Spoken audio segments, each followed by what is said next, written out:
The Wall of Distinction is something that Matt DiRizio originally brought to me and Bill Calla, and it really is about one person helping one child.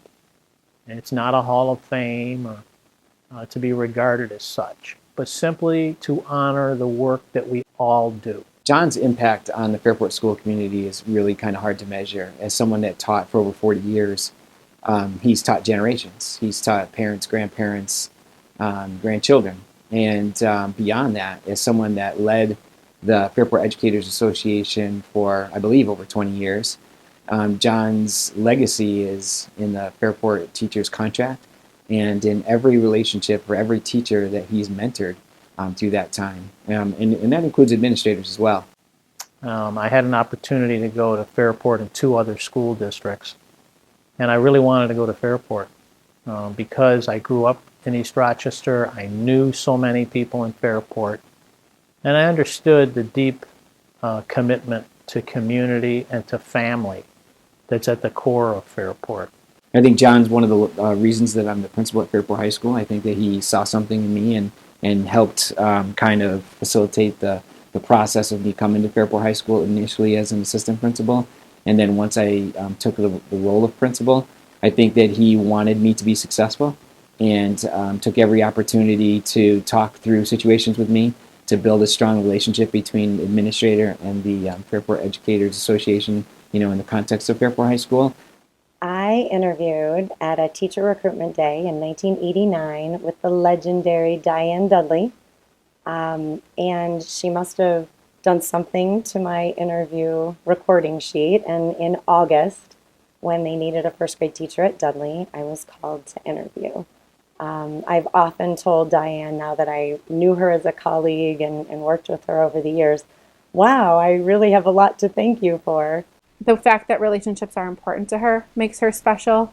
I think that that's really what sticks out in my mind. I had her, like I said, when I was 6, and we maintained that relationship throughout elementary school, even when I wasn't at Brooks Hill, throughout middle school, high school, college, and now as professionals working together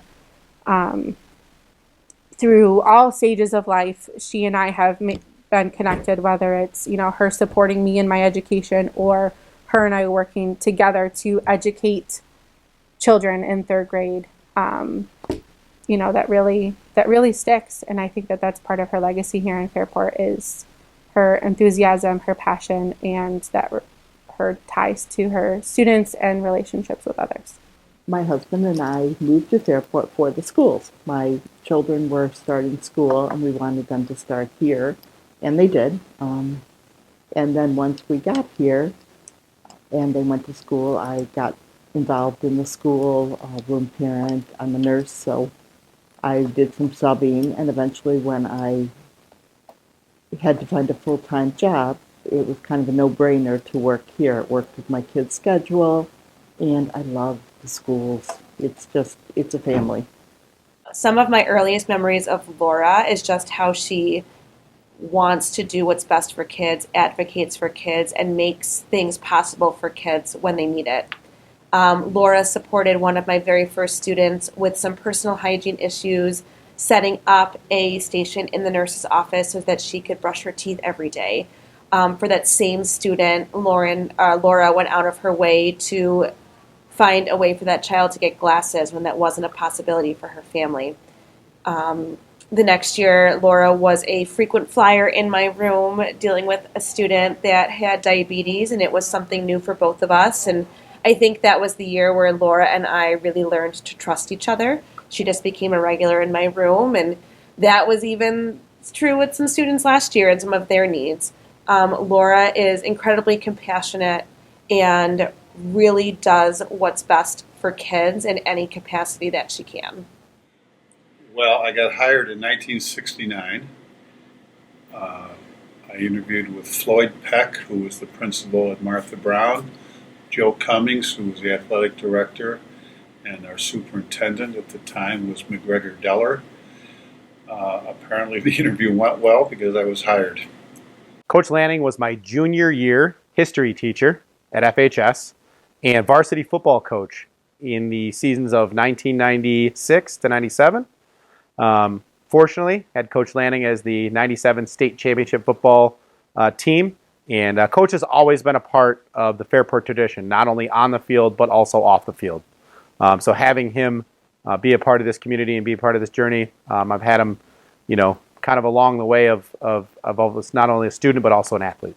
Certainly from a coaching standpoint, it's winning the state championship in football in '97.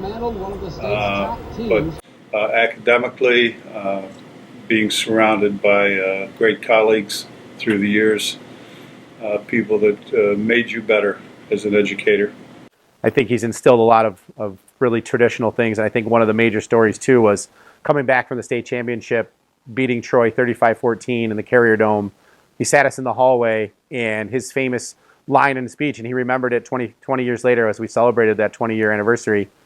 You were the champions. They can never take it away. I said to you when we got back that night, I hope that was the greatest athletic achievement of your lifetime. Whether it was or not, doesn't matter. But I said, I hope it was. But I also hope that it's not going to be the greatest accomplishment in your lives. This is my 53rd year of being involved at Fairport in one way or another. So I guess it's been a lifestyle for me, and one that I'll never regret.